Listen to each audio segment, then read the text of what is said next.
students, I hope you're all doing fine. This is Ania here with another video from STEM International History. Book 7 है Mughal emperors को जो है वो हमने start किया हुआ था इन और चैप्टर नंबर 4 और अब हम आ चुके हैं डिक्लाइन का फेज़ देखते देखते बहादुर शाह ज़फ़र तक, who is going to be the last emperor और उसकी कोई इतनी कोई इन्फ्लुएंस नहीं है, he is a very ceremonial figure और उसके बारे में जो है वो हम पढ़ने जा रहे हैं। फिर वो सारी की सारी डिफ़िकल्टीज़ जो कि मुगल एम्पायर को ओवरऑल जो है वो फेस करनी पड़ी in this particular time period, that is Bahadur Shah Zafar and onwards, उनके बारे में आइए पढ़ते हैं। लास्ट मुगल एम्परर को जनाब अब हम पढ़ने जा रहे हैं। Last Mughal emperor was Bahadur Shah Zafar या फिर बहादुर शाह ज़फ़र टू, बहादुर शाह टू के नाम से भी जो है वो इन्हें जाना जाता है और पोइटिक टाइटल है इनका बहादुर शाह ज़फ़र।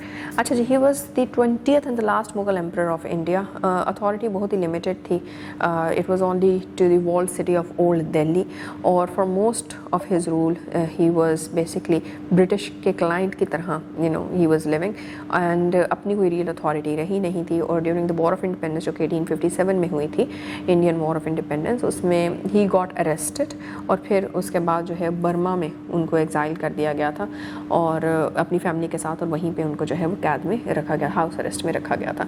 ब्रिटिश रूल यहाँ से जो है वो स्टार्ट होता हुआ हमें नज़र आता है इन दी सब कॉन्टिनेंट। ये पीरियड चलता है 1858 से लेकर 1947 तक। 1947 में फिर उसके बाद हम देखते हैं कि इंडिया और पाकिस्तान दोनों जो है वो इंडिपेंडेंट हो जाते हैं और ब्रिटिश सिस्टम यहाँ से निकल जाता है। उन्होंने आगे अपना यहाँ पे सिस्टम ऑफ गवर्नेंस जो है अपना बनाया।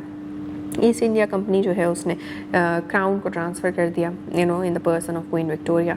फिर ब्रिटिश जो थे they were basically doing what they were trying to increase their control of India और this was basically also because क्योंकि इंडिया खुद एक दूसरे के साथ जो है वो यूनाइटेड नहीं था, राइट। बीच में बहुत से लोग एक दूसरे ही के साथ जो है वो लड़ रहे थे, एक दूसरे ही के अगेंस्ट लड़ रहे थे, इस वजह से सो इट वाज ईजियर कि उनको जो है वो एक दूसरे के ख़िलाफ़ रखा जाए और अपनी जो है वो हुकूमत वहाँ पर बना ली जाए। उन्होंने यहाँ पे आके एक सिस्टम ऑफ गवर्नेंस जो इस्टेब्लिश करवाया, उसमें कमर्शलाइजेशन ऑफ एग्रीकल्चर भी करवा दी, वेरियस कैश क्रॉप्स जो हैं वो यहाँ पे इंट्रोड्यूस करवा दी, रॉ मटेरियल्स जो है वो यहाँ से उठाते थे और ब्रिटेन जो है वो पहुँचाते थे ताकि ब्रिटेन में इंडस्ट्रीज़ वगैरह चल सकें।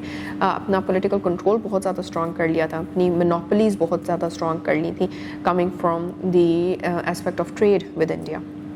रीज़न्स क्या बनी इनके आने की? ये सबसे पहली रीज़न तो ये थी क्योंकि इंडिया में बहुत ज़्यादा जो है वो रॉ मटेरियल था, तो इसको ये कहते थे कि this was the golden sparrow, इस वजह से। और दूसरी रीज़न ये बनी कि यहाँ पे जो है वो लोग इतने ज़्यादा एक दूसरे से जो है वो दूर थे, यहाँ पे डिवीज़न थी, यहाँ पे यूनिटी नहीं थी। It was quite easy for them कि वो यहाँ पे आते और अपना जो है वो पूरा का पूरा एक पावर जो है वो यहाँ पे इस्टेब्लिश कर सकते। बहुत सी डिफ़िकल्टीज़ थी मुसलमानों के लिए आफ्टर डिक्लाइन ऑफ मुगल्स, उनको भी थोड़ा सा जो है वो देख लेते हैं। उसमें क्या कुछ आ जाता है, उसमें ये आ जाता है कि जो मुस्लिम्स थे, क्योंकि because they were basically the emperors और काफ़ी अरसे तक जो है वो उन्होंने पावर की पोजीशन जो है वो इंजॉय की हुई थी, तो एक तो लोग अदरवाइज़ जो है वो भी उनके अगेंस्ट थे और फिर जो ब्रिटिश आए उनको भी ये डर था कि ये दोबारा कहीं अपनी जो है वो एम्पायर या डायनेस्टी ना इस्टेब्लिश कर लें और हमें जो है वो निकलना ना पड़ जाए यहाँ से।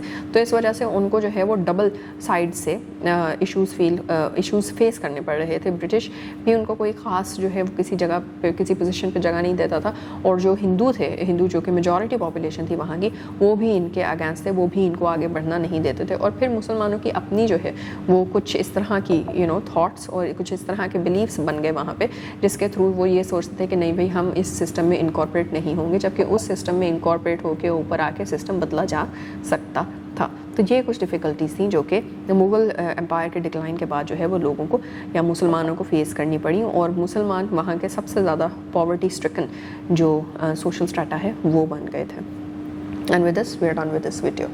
जी तो स्टूडेंट्स, एज वी सी कि Bahadur Shah Zafar was the actual symbol कि किस तरह से Mughal emperor had lost its vibe, had lost its influence over the entire region और साथ ही साथ वो सारी की सारी इश्यूज़ जो कि उस टाइम पे रप्ट हो रहे थे उनको भी हमने वन बाय वन जो है वो कवर कर लिया है। So it's very much suggested of you guys कि आप जो है वो इन सारी चीज़ों को रिवाइज़ कर लें एक दफ़ा। जितने भी मुगल एम्पर्स हमने पढ़े हैं including the other person as well जो कि बीच में आए थे, शेर शाह सूरी, उनके बारे में भी एक दफ़ा रिवाइज़ कर लीजिए so that when we start off with the next part of this chapter तो चीज़ें मिक्सअप नहीं होंगी। So yeah till then take care, Allah हाफ़िज़।